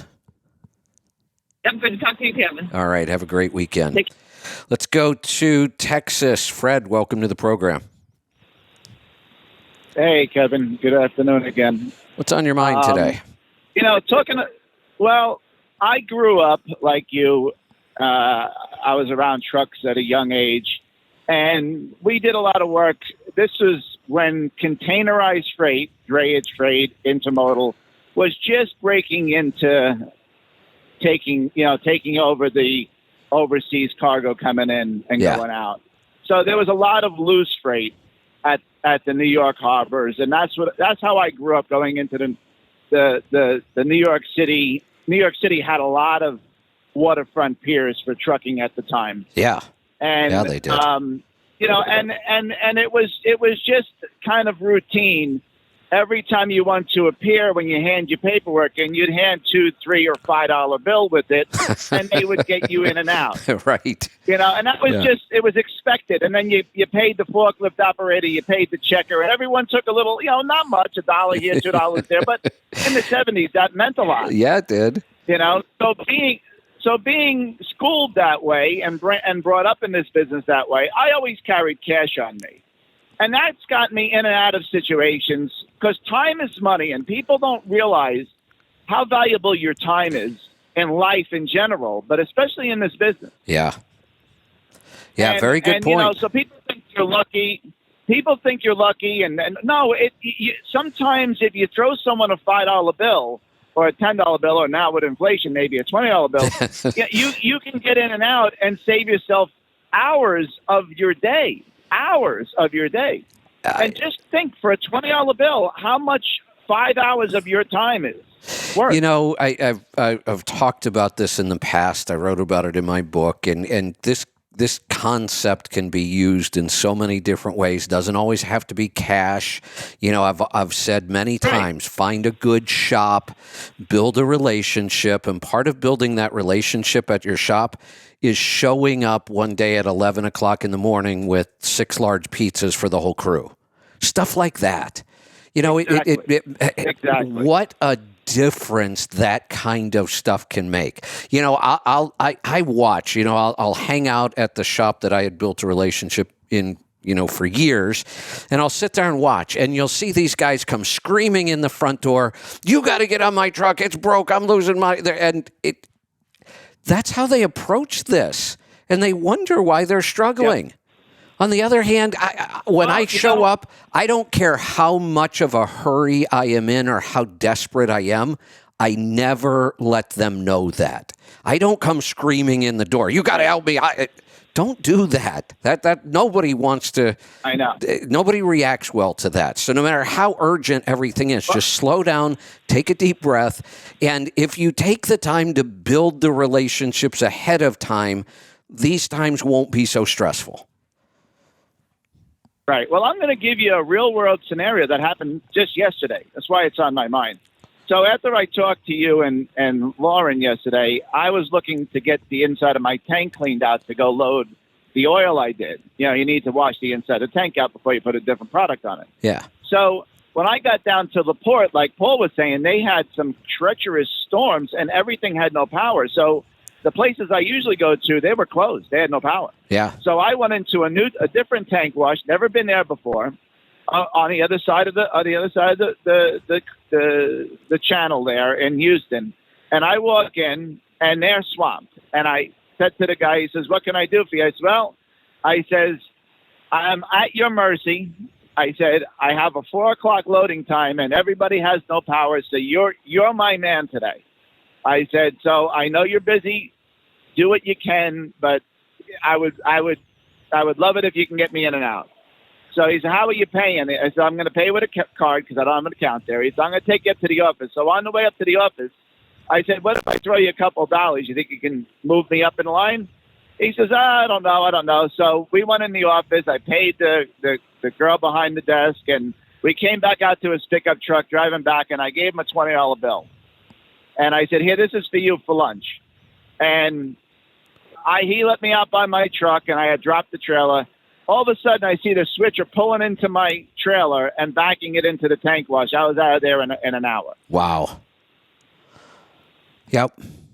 I mean, and the guy says, "Anytime you come here, let me know. And this guy ran the whole shop there. You know what I mean? So when you do stuff like that and you save yourself an hour, or, you have all these things we do, good time management, we can save an hour here, 15 minutes there. Add up all the time you can save with good time management and building relationships and even getting out some cash once in a while, all these things. And then try to figure out how you're going to make up that much time by driving faster. You can't. Exactly. When I had my pipe gig, my local pipe gig up in New Jersey, I never paid any of the guys down in the pier. I would come down with bottles of liquor. If they went to lunch and I was there early, I took a ride with them, bought everybody lunch, brought down New York bagels with butter and cream cheese for the offices and stuff like that. And that's how I got in and out of the piers quick. Yeah, exactly. I've told this story so many times. I haven't told it in quite a while, so might as well throw it in today. Again, when I first started that local operation, one of the stops I had to do was it was actually in the town, where I was born. Even Flow Baby Products. That was the factory. What a disaster. The first day I show up, there's trucks all over the place. Their parking lot's a mess. All the docks are full. And, of course, it's one of those really busy days. I just need to get in and get out of here. It's the first time I've been to this stop. I walk in. I see the guy. There's one guy on the tow motor, and he's working like 6 dock doors. And he's doing deliveries and pickups, and I go over, and as nice as I could try to be, I don't go rushing in and I'm all I really calm and casual and nice. I said, "Man, I'm just having one of those days. I really need to get this stop off. Can you just give me And before I could even finish the sentence, he's like dropping F-bombs. I thought he was going to throw something at me. I'm like, "Oh, you got to be kidding me." And it turns out this stop became an everyday stop for me. I had to do it every single day. And every day it was like this. And I just thought, this stop screws up my day so bad. And there's nothing you could do. I couldn't even talk to this guy. He was so angry all the time. So one day, I just brought him a bunch of donuts. and a soda, and I didn't even say anything. I just put it over on his desk and walked away and just left it there. And I just kept doing that. And the guy was still a total asshole. Just nasty to everybody all the time. And I just decided I'll bring this guy lottery tickets every day. I am going to do something to win this guy over. He is not going to win this game. I will kill him with kindness every minute of every day. And he's either going to get so sick of it, he's going to kick me out of here, or something's going to change. We became really good friends. It worked. I finally got through to the guy. He became a human being. We would talk, and it changed everything. You know, I could get in and get out. He would let me carry boxes in through the door if there were no docks open. Everything changed. Unfortunately, there's no happy ending to the story because about 3 months into all this, everything's going great, and he keeled over from a heart attack, which... probably because of his attitude his whole life being so nasty to everybody. But I was just not. Might have been from those donuts that you kept eating. Well, that could be too. Yeah, I might have to take a little bit of responsibility here. In my defense, I didn't know better at the time. But there was just no way I was going to keep doing that every day. Right. Yeah, I had a similar guy in a steel company in South Plainfield, New Jersey. This guy, I'm surprised this guy didn't get popped by people. Oh, I know. He came up and approached them. Yeah, this was the same way. And I was a house truck there. I used to drop trailers there. And when I'd come in with their material from the pier, he would give me so much grief. He says, so he'd come up to me and bark at me, "What do you want today?" Yeah. With all kinds of expletives, right? And I'd say, "Well," I says, "it's early. Let's go to lunch. I want to take you to lunch, Bob." And he'd look at me like I was crazy. You know? Oh, just back it in over there. Okay. You know? Right. Yeah, exactly. But that's how you form relationships. Like, look, how many guys, from New York City comes down to Texas and has a shop give them a hole to rebuild their engine with a snap of a finger? Yeah. It doesn't happen. It doesn't happen just because I'm a nice guy. Right. It happens because I build relationships. When I'm in the shop doing things, I'm helping them doing things. I'm giving them extra hands. I'm going over there on a Saturday morning when I don't need anything from them. I need nothing from them, but I'm going over there with breakfast for everybody. I just thought of something. We've talked about this before in the past. When we start talking about, people ask me about getting direct freight a lot. And one of the things I'll talk about is that involves sales. Sales is a very specific area. There's lots of skills around sales, but there's also a personality factor. Some people don't make good salespeople because they don't really like other people. They don't really build relationships well, and that's what sales is all about. So I've said many times, as a truck driver, think about the personality of most truck drivers. We spend hours and hours and hours every day by ourselves, and we do that because we like it most of the time. There's a certain personality that's led to certain types of work, and truck drivers and salespeople are at the opposite extremes of a lot of things. Salespeople are outgoing and they build relationships well. That's what they do. That's what that job is. But it's not surprising that truck drivers, owner-operators struggle with the business aspect of being an owner-operator. They don't really have the personality or the skills or the desire to build those kind of relationships a lot of times. They just want to go drive the truck and deliver freight. But you have to understand. Yeah. They say I deliver the freight. Why can't they just give me all the work? I know. It's not just that. Business runs on relationships from top to bottom. It does, and that's never going to change. Look, I'm a typical truck driver. I like being alone. I don't like to work with other people. Ask anybody in our company. I lock myself in a closet and work by myself most of the time. I don't work in our groups. I'm not in our meetings ever. Half the employees don't really know what I'm doing most of the time because I really spend most of my time alone. I like research. I don't need anybody's help to go research stuff and read. And so for me, understanding that early in business, I realized I needed to develop those sales skills whether I wanted to or liked it or not. And I read a lot of books on sales, and you pick up, just like anything else, you just learn how to be better at it. Yeah, well, what got me to talk to people was once I got introduced to the opposite sex, it was all about how do I make relationships in that, and that built me into very more getting confidence. And then I just used it with everybody I met, just talking to people and seeing what I can do. Yeah. And, and that's how it happened for me. But, people have to understand when you get direct freight, and I've had direct customers, you have to be able to capital fund these customers, because a lot of these customers, you're 60, 90 days sometimes. Right. With big customers. So you have to be able to finance that. Also, it's easy to get indoors. Let me rephrase that. Once you get in the door, it may not be easy to get in the door, but once you get in the door, it's so hard to stay in the door. Especially in trucking. You have to make yourself valuable. You have to make yourself valuable or invaluable, or make them think you're invaluable, so they don't. So when someone comes in, because I had TMC nipping at my heels in Jersey, and I let them take all the New England freight because it was dead freight for me. Yeah. And the prices I wanted, I couldn't match TMC.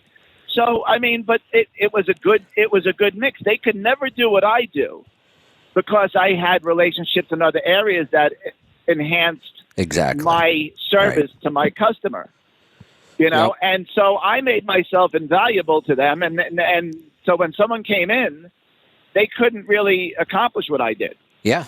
No, I get the question all the time, or people make statements all the time. Oh my God, you can't compete with these big carriers. They blah, blah, blah, on and on and on. And my answer is, why would you want to compete with them? Why do you think you need to compete with them? Go do the things that they can't do. Don't try to compete with them at what they're good at and where they have a huge advantage over you because they have trucks all over the place. They have drivers everywhere. They can buy trucks cheaper than you. They work on their own trucks. Don't compete with them where they're best. Go do something they can't do. Yeah, they did try to take the work that I was doing, mostly out of the pier. And when I saw their truck show up for the same order, the guy who ran the pier says, "What's going on with this guy?" I says, "Well, he could sit here all day, if you know what I mean." And he says, "He will sit here all day." Yeah. Yeah. Because I had those relationships. Exactly. So it wasn't worth for them to pay a guy all day long to do one load. Right. Yeah, no doubt. And I was doing two loads in 10 hours. There you go. Hey, Fred, got to move along. I just looked at the clock. 10 o'clock is going to be here shortly. So I'll take a couple more calls, and then we will get this ready for... And I guess Mike is going to join the show. He's going to call in from home. Let's go to Florida. Matt, welcome to the program. Good morning, Kevin. What's on your mind today? I could continue on with stories of building relationships too, but we'll save that for another day. Yeah, maybe we'll do a whole day of relationship stories one day. Yep. Just one real short one, and I won't tell the whole story, but it was Pittsburgh, grocery warehouse, and same thing, the guy's kind of nasty that runs the window that you hand your paperwork in, and I've been going there for a while, and I'd already built the relationship because I unload my own freight. And the big problem with grocery warehouses is the lumper service. Right. And that's what slows some of it down. So just by unloading my own freight, I could get in another quicker. They give me a door sooner. Yeah. And I'm an LTL hauler with what I do.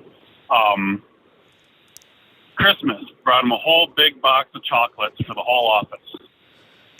The guy gets up out of his chair, shakes my hand, and I mean, it's almost like he had a tear in his eye. Nobody had ever been that nice to him. Really? It's one of the weirdest things. Cause, yeah, I mean, but he had that look on his face. You know, he just looked like an asshole. Yeah. And he talked like an asshole. Right. But he was actually a decent guy if you talked to him. You know, we at the terminal in Orlando, when I was with FedEx in Orlando, when I was still working, I mostly worked the extra board. So once I got a dedicated run for a truck, I'd put a driver in it. Then I'd take our extra truck and I would just work the extra board. So you got to be available, not every day, but pretty regular. So I was still driving on and off. And we just had a lot of work at night that was paying really well, so I started working nights. And the guy we had, we called him coordinators. He was a dispatcher. I would sit there in the room and just watch when people would come in. I couldn't figure out what this guy's problem was. Him and I would be talking because I'm just hanging out waiting for my trailer, and he'd just be a normal guy. You know, nothing about the guy would have said he's an asshole, or I just thought he was kind of a normal guy. And as we're talking, somebody walks in the door. He looks over at him and starts screaming at him. And I'm like, wow, wonder what that's all about. These two must have some real history there. And, you know, that's over. And then the next guy walks in. Every time somebody walked through the door, this guy started a fight. Every time, all night long. I would sit there and watch this. I'm thinking, is this guy a lunatic or what? I never could figure out what his problem was. That's just how he dealt with almost everybody. Yeah, I know another trucking company where the owner is the dispatcher and just has that voice. Everybody, all the drivers can't stand it because they think they're getting yelled at all the time. Right. Well, that's just the way they talk. That's just how he is, yeah. Yeah. Yeah. So, anyway, the reason for my call yesterday, you had Joel Salatin on. Yeah. And you asked him about his podcast, which I had no idea he had one. So I had to add another podcast to my good. to my list on Apple. Yeah. On iTunes. But it's amazing the amount of good information you can get from podcasting. You are I'm correct. Sure there's I know. thousands of podcasts that are a waste of time. Right. Right. You got to be very selective. One of them, I've mentioned this before. Other callers have mentioned it. Just every week, his new podcast is just kind of blowing my mind on the topics he's covering. And he's moving more political, but he's really tries to stay in the middle, and it's Mike Rowe. And the podcast, the way I heard it, I sent you a text here 2 weeks ago. He did one with a lawyer out of California. It's all about 85, and they actually have a truck driver call in.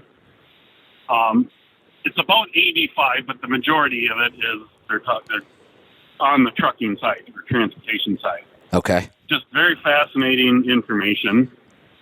This week, he had a guy on by the name of Todd Rose. And Todd is a Harvard professor, and he's done a lot of statistics on kind of the difference between what people say in public and what they truly feel.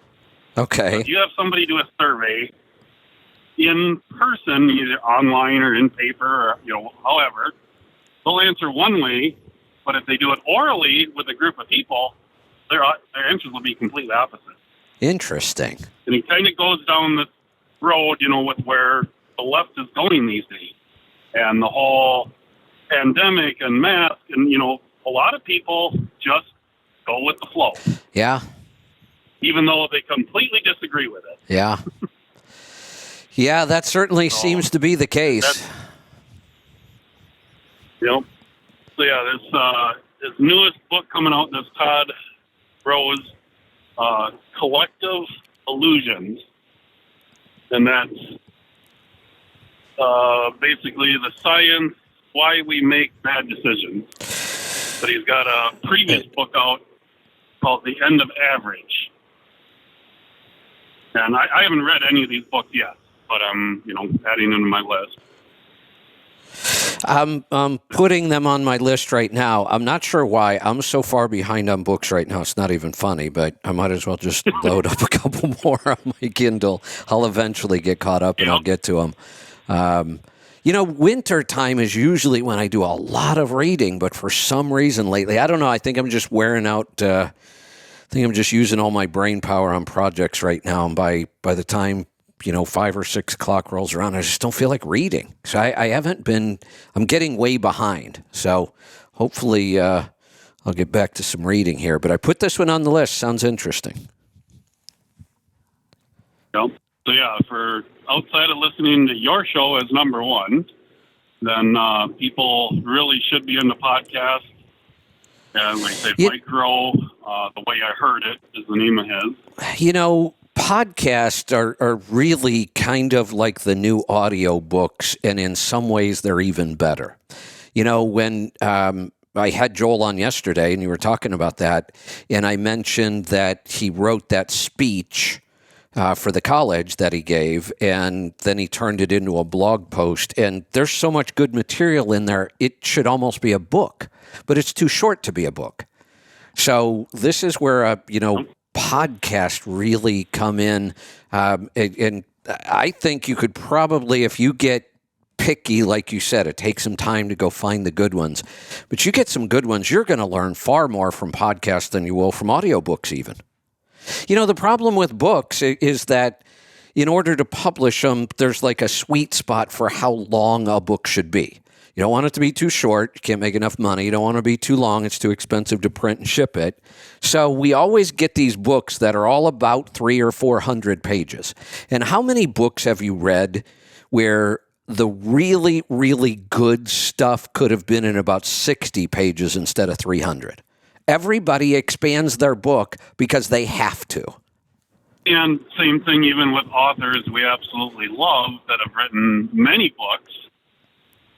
They have to tell their story in every book. Another good point. You're right. This is the first book they're going to read. Right. Good point. Yeah, there's a lot of wasted repeats and. Yeah, whereas podcasts, it's another great format. And for truck drivers, what could be better? Audio content is just the best of everything for a driver. It takes zero extra time out of your day to learn all this stuff. Yep. And then another one that's mentioned all the time, Dave Ramsey. Yeah. Now, his network, I don't even know the number, but they probably put out multiple podcasts a day. The actual Ramsey show is 3 hours a day minus commercial, so it's, 3 40-minute segments. But if people just getting started and just need a little bit of boost every day, he's got one called Everyday Millionaires. It's just one call per day, so it's anywhere from 3 to 10 minutes. And it's either people that have succeeded very well and became millionaires, or they're in the middle of making a decision that's going to make them a millionaire. It's just a very inspirational call every day. That's very short, so it's not something you would have to spend a lot of time on, but I think it's a great way for people to get started into his stuff.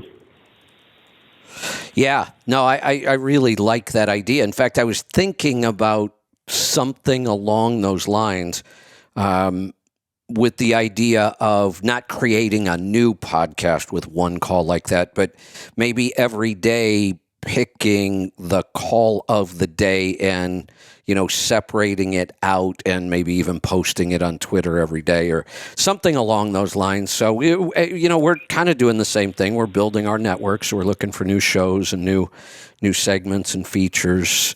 Dave Ramsey's got an awesome system there, obviously. Yeah, well, and, none of that stuff is easy. It all takes people and time and money. Yeah. To put something like that together where, he's got, I don't even know how big he is nowadays. He just built a auditorium too. Really? His newest location. Wow. So he's he can put on his own seminars Nice. on site. Yeah. He's nice. And you know growing it. what? Look, I think, 1,400 employees. He's big. yeah, think about this. 1,400 employees, building auditoriums, everything he's accomplished, and he has one idea. That's it. Yeah. He has one idea. That's it. That's all he talks about. 30-some years ago. Yeah, and it works. Yeah. It works. It's really effective. Yeah. People have tried to criticize him forever on so many things, and it just works. You can't argue with results. And he's probably getting more attacked these days because, with TikTok and all these, social influencers. These are most of his rants these days. He calls it TikTok. TikTok. You're getting your advice from TikTok, and somebody that, some 20-year-old that has no experience, that, it's not a good life plan. They can prove the results. Maybe they do have good information, but ideas are everywhere. It's kind of like results. Twitter. All of a sudden, I have become a target for all the vegans.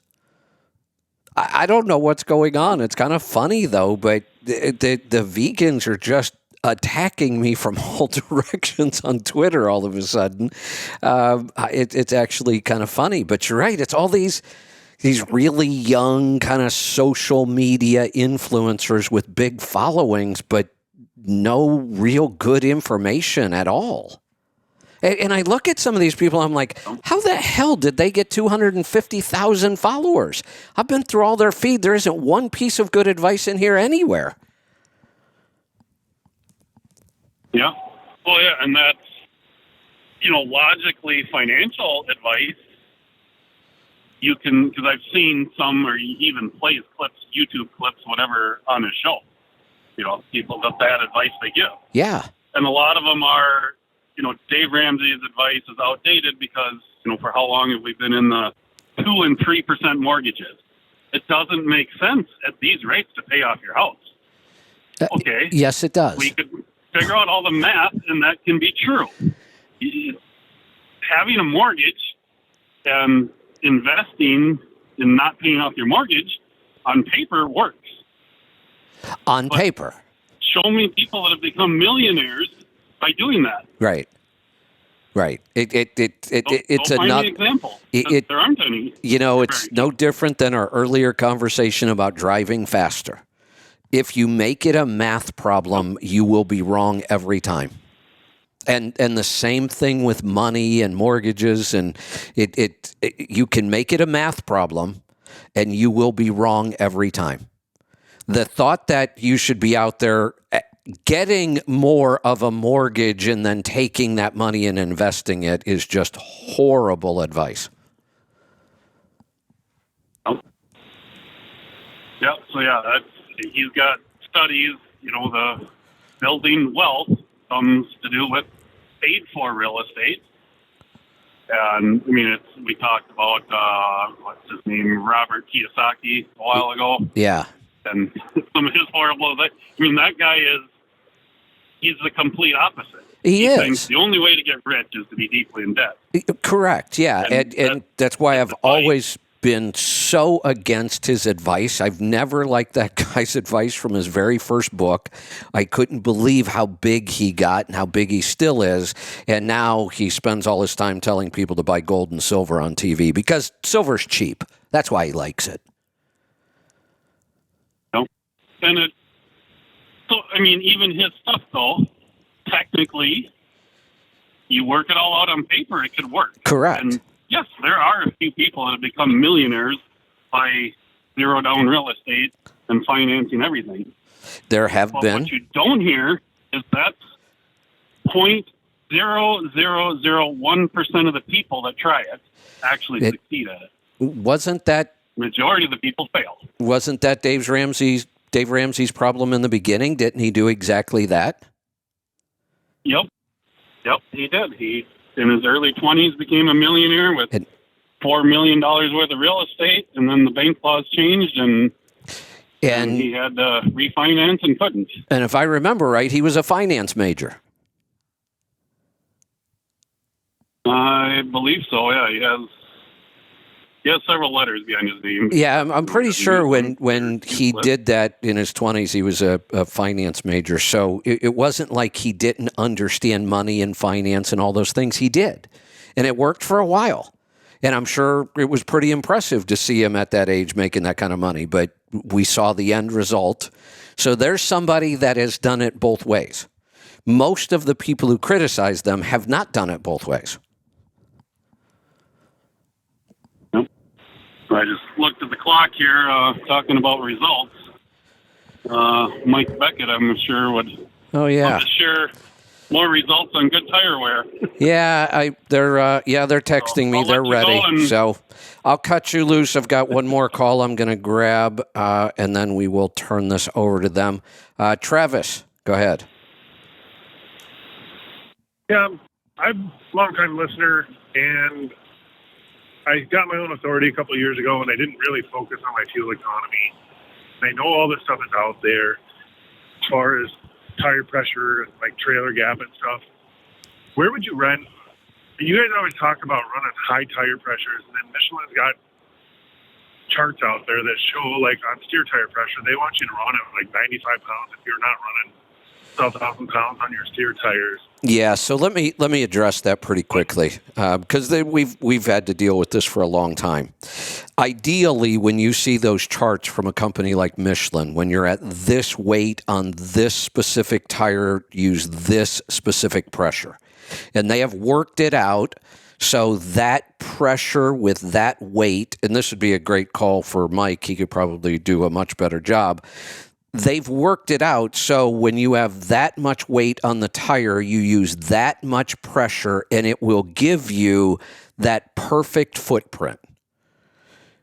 Does that make sense? You're going to get the absolute best handling and tire wear you can get because we've created the perfect footprint for this tire. If it has less pressure, the footprint won't be quite so perfect. If it has more pressure, it won't. That's true. And if tire life is your number one concern, you might want to do that. But let's think about this. That would mean every day, every time you changed the load on your truck, which is multiple times a week, you would be calculating all those individual tire positions and then trying to get the air pressure right.